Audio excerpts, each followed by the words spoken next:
Cemburu itu sifat yang mulia, khususnya dari para lelaki. Kalau dari perempuan, banyak kecemburuan itu yang hasut. Karena iri.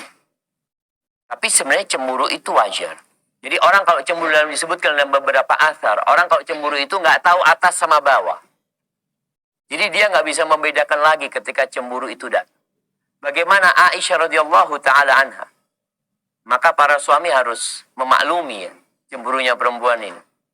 Ketika Nabi SAW sedang di rumahnya Aisyah, kemudian ada tamunya sahabat-sahabat. Ya kita tahu rumahnya Nabi kan cuma satu petak gitu, satu kamar gitu. Ketika lagi bersama para sahabatnya, ada istri Nabi yang lain yang kirim makanan. Itu sama Aisyah ditampel jamaah, keker pecah. Makanan itu semburat. Apa yang dilakukan Nabi SAW? Nabi itu mengumpulkan makanan itu sambil mengatakan, gharat ummukum, ibunda kalian lagi cemburu. Tidak dimarahi sama Nabi SAW. Karena itu hal yang wajar. Seperti badai yang datang, habis gitu pergi. Jadi kondisi perempuan seperti itu. Kalau dikatakan setengah akalnya hilang, ya bisa jadi. Karena perasaannya menutupi akalnya. Tapi Nabi SAW bagaimana menyelesaikan masalah? Ini yang namanya manajemen konflik. Jangan sampai akhirnya zaat nih Harim. Nabi mengambil piringnya Aisyah, diberikan kepada pembantunya, kembalikan kepada istri yang satunya. Jadi supaya tidak terjadi keributan. Jadi kecemburuan itu wajar. Para suami yang tidak cemburu, the youth. Laki-laki itu cemburu sama umminya. Cemburu sama kakaknya, cemburu sama adiknya, cemburu sama keponakan. Ketika dia lihat punya keponakan Harim kok lagi ngobrol sama Rejal, tumbuh cemburu. Siapa Rejal ini? Gitu. Bukan istrinya. Gitu. Kecemburuan dia itu lillah.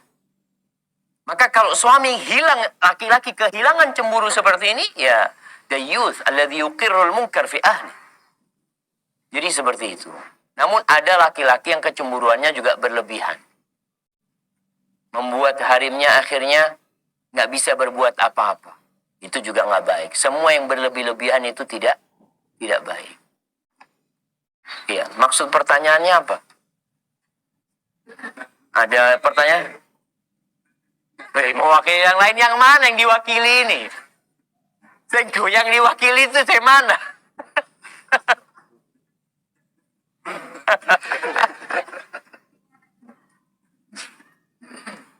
Nah, mau menyebut manajemen konflik boleh dalam Islam, manajemen konflik. Wah, konflik itu terjadi dan harus di-manage. Boleh. Bukan boleh, harus di-manage. Kalau udah di-manage ya zaat terus ya mah. Makanya Nabi SAW itu Masya Allah. Ketika Aisyah ribut sama Aisyah. Aisyah ini sempat mengangkat suaranya. Di rumah Nabi SAW. Abu Bakar lagi lewat. Dengar Aisyah mengangkat suara di atas Nabi SAW.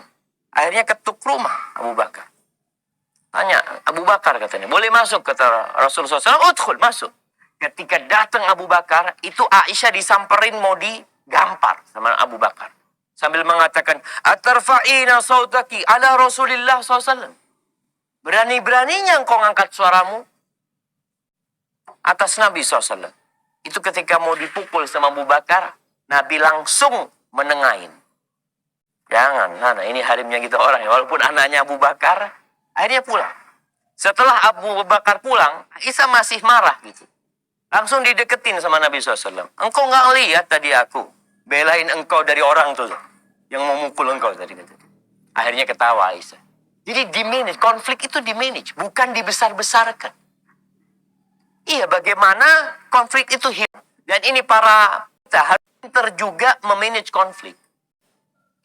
Kata Nabi SAW, ala ukhbirukum binisaikum min ahlil jannah.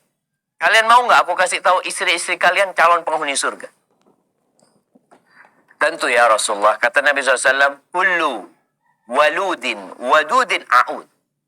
Wanita penghuni surga itu adalah wanita yang penyayang. Wanita yang banyak anaknya. Artinya dia kepingin punya banyak anaknya.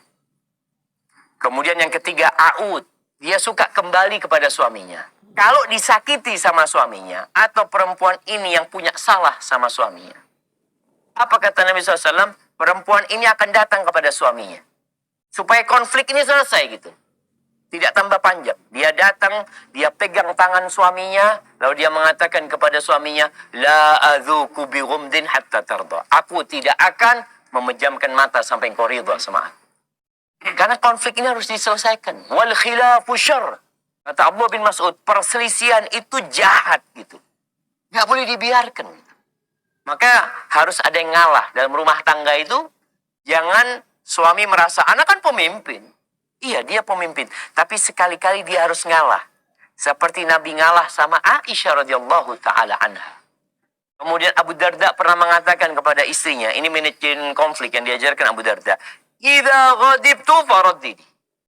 Kalau aku marah, engkau berusaha membuat aku jadi senang. Jangan kalau aku marah, engkau marah juga. Kadang-kadang perempuan merasa bahwa, benar saya salah. Akhirnya ribut, jemaah. Ini bukan masalah menang dan kalah. Benar dan salah. Enggak, bagaimana konflik ini selesai. Kalau kata berada, kalau aku marah, engkau diem. Dan engkau berusaha mencari keridhaan.